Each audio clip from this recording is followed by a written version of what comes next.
Oh boy. Oh boy. New bow came in finally. We're going to start a process of setting this whole entire thing up. If you guys want to join along, stick around.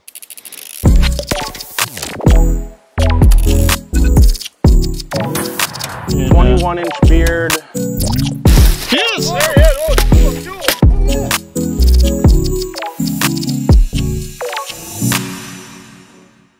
So last week we went over Derek's brand new setup, which was a PSC Evo XF, I believe it was.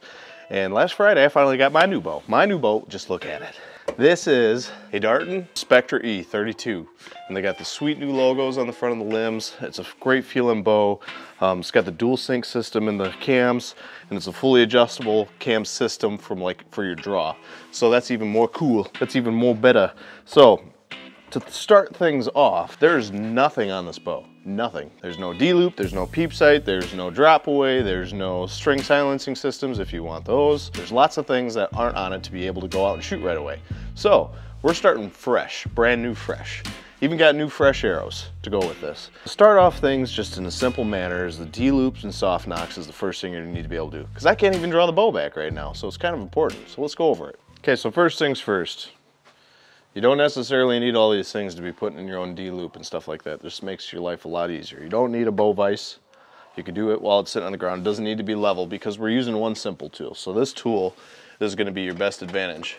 This is a bow square. It just clips right onto your string, so that's why you don't even need the vise, and it'll get you set right up. So you know that this is going to be perfectly perpendicular to your bowstring, and which your arrow is going to be perpendicular to a bowstring. So what a squaring tool does, basically, it allows you to find your nocking point without having your rest in there. Because your burger holes, which are right here on all the bows, are going to be basically your starting point for where your arrow should be. So using this squaring tool, we can know by looking at the bottom of the squaring tool that it's going to be running straight through the bottom of the burger hole. They can't see it, sweetie. Don't hit that. You make me nervous. We got chickens cooing and kids just jumping up and down. Here, you want to say hi? Yeah. Say hi. All right, back to what we were doing. So, if we take a close look at this squaring tool, you can see that this would represent the bottom of your arrow. Traveling along here, and then this line on the end here, which you might have a hard time seeing, continuates across to give you where the bottom of your arrow would be lined up with your string. Now there's some debate about where you want your arrow to actually be going through the burger hole. I tend to have it just going through like the bottom third. So you're kind of almost splitting that burger hole right in the middle. So we're going to look at our continuation line, see that it goes right up to here, and now we're going to set our nocking point. We're going to do soft knocks. And a way you can do this, people will say you can use a rubber band, blah, blah, blah, this and that to get what your thickness is. We're just going to take a knock off one of our arrows and come off the back side of the string. And we're going to say, huh, look at that. The line's right up with the bottom of that line, and we know that our soft knock needs to go right above that. So this is a perfect and easy situation, right? We have one $11, $12 tool that we can always make sure that we're setting our nocking point starting off in the perfect spot. So with that being here, we're going to put a soft knock in. We're going to run with this Halo braided Spectra. It's a .021, and we're going to put our soft knocks in. With our knocks still in place, like where our arrow would be. Whoops, the daisies got a little crazy there.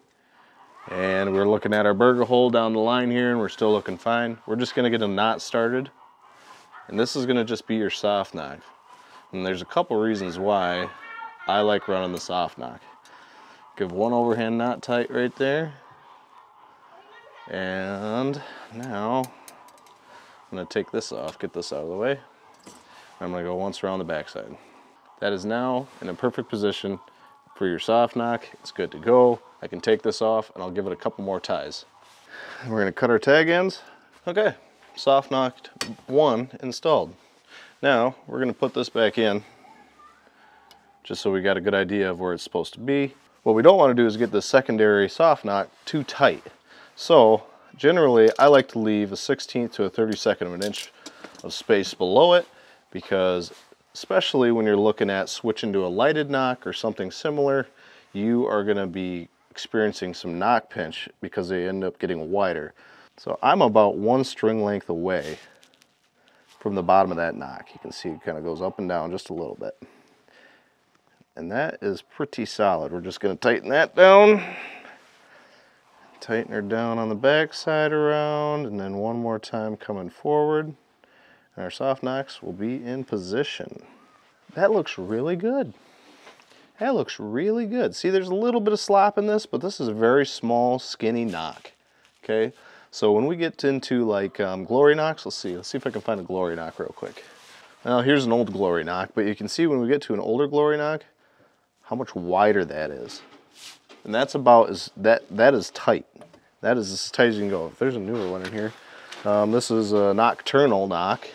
You see that fits a lot better. And then here's a newer glory knock, and that's about, you can't go any tighter. That is almost still too tight. Soft nocks are officially installed. Let me give you a little bit of a rundown why I enjoy them. First knew about them from watching a YouTube video from T-Bone Turner, and he was talking about them for basically, you're always going to have these on your string. If your D-loop ever breaks, they're always going to remain there, and you're not going to have to worry about trying to figure out where your arrow's starting point was. I also like it because you're making sure that you're spacing out your D-loop from your knock. So you're helping to eliminate knock pinch. And if you don't know what knock pinch is where your D-loop can be too tight and it'll lift your arrow right off of your rest. So the main two reasons I like soft nocks is you're never going to lose that knocking point, and it's going to eliminate, or at least help eliminate, knock pinch. Those are the main two reasons why I like it. Now that those are on, we are going to get the D-loop put in place. Now as far as the D-loop's concerned, now you've got your area that you don't need your arrow on. You don't need a whole bunch of fan dangling around, because you know your D-loop's going to go around this point right here. Here's a great cheater thing for if you guys are just getting into working on your own equipment. If you want to know how to tie a peep sight, or if you want to know how to tie a D-loop, there is a Bowtech tip from, actually Black Ovis has it on their website. They give you just a little bit of a cheater code, at least diagrams of how the proper placement and how you tie certain things on. So, and it even gives you some like knock tuning or paper tuning tips. All right, this is BCY, they call it release rope. It's a 0.8 diameter. It's a stiffer rope, and that's why I kind of like it. I also have black.